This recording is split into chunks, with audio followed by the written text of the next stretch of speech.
Rebeccah Heinrichs joins me now. Rebeccah, Trump says Iran has agreed to never having a nuclear weapon. Can we trust them without some kind of verification system? No, we can't trust them, Stuart. And remember, the Iran regime has continued to say that they're not going to get a nuclear weapon. That's what they said a year ago, 2 years ago, 3 years ago. And we know that they were enriching uranium. We know that they were lying to the United States. But President Trump also said that he can't trust them. So we're going to have verification measures inside the country. But before we can even have verification measures, we have to get the enriched uranium that's already in the country out of it. Some of it has been entombed because of the success of Midnight Hammer that the United States undertook alongside, of course, the Israelis, Stuart. So there's still enriched uranium inside Iran that has to be removed. Here's a list of Iran's demands. Karen, we're going to put it up on the screen on the right-hand side. This is what they're demanding. Iran demands the country won't be attacked again, full sanctions relief, compensation for the war, a new payment system for the Strait of Hormuz, the removal of U.S. bases from the region. Rebeccah, there is no way we're going to agree to that. And Trump is not going to sit around and discuss it forever, is he? No, we're not going to agree to any of that. And the Iran regime is in no position to make demands on the United States.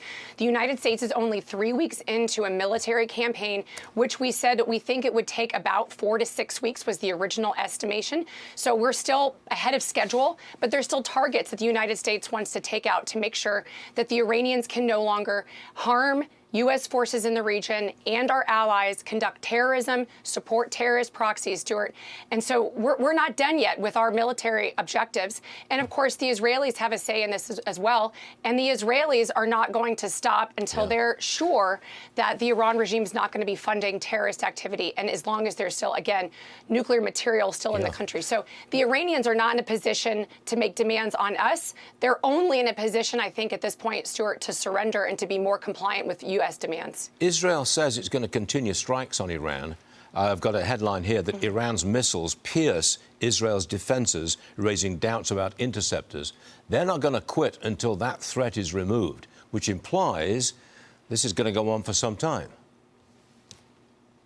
Well, I would say that the silver lining, I mean, when the Iranians launch a missile at Israel, thankfully, most of these missiles are being intercepted. I mean, I saw estimates 90+% of these missiles are either intercepted or they're hitting areas where there's not population centers, even though that's where the Iranians are aiming. But at the second the Iranians launch a missile, they've just revealed where their launcher is. And then the United States can take out that launcher. So the United States is still methodically going through and getting rid of these launchers, doing launcher hunting inside Iran. So I'm still not worried yet at this point, Stuart, about the defensive capabilities that the United States and Israel has relative to the offensive capabilities that Iran still has in country. Should we have real optimism about the way this war is going? I think so, Stuart. I mean, the United States with Israel has demonstrated not just military capabilities and competency, but the ability to have a plan going into this war and then executing it and doing it ahead of schedule. There's a lot of pessimism that I see in other news stations and among the expert community that there's not a plan for this outcome. But man, Stuart, I mean, I'm looking at this.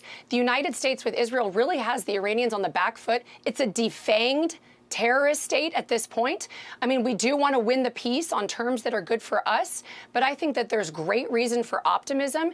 And then, of course, now we have the Gulf states and potentially European allies willing to do much more to come alongside the United States, especially to get that Strait of Hormuz open. And I'll tell you what, Stuart, if the United States with our allies can be the ones that are controlling the Strait of Hormuz at the end of this, and it's not a terrorist nation, we've now pulled this choke point for 20% of global energy out of the orbit of the Chinese, which, of course, has been backing and supporting Iran. All good stuff. Rebeccah, thank you very much for being with us today. We appreciate it. Thank you.